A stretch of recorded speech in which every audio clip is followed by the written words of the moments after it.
You ask Tiger to solve. This deals with linear equations with one unknown. The final result is x equals 2. Let's solve it step by step.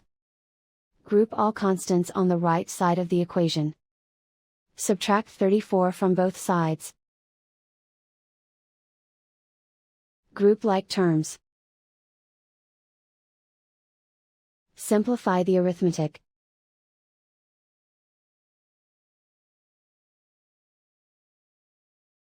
Isolate the x. Divide both sides by -7. Cancel out the negatives.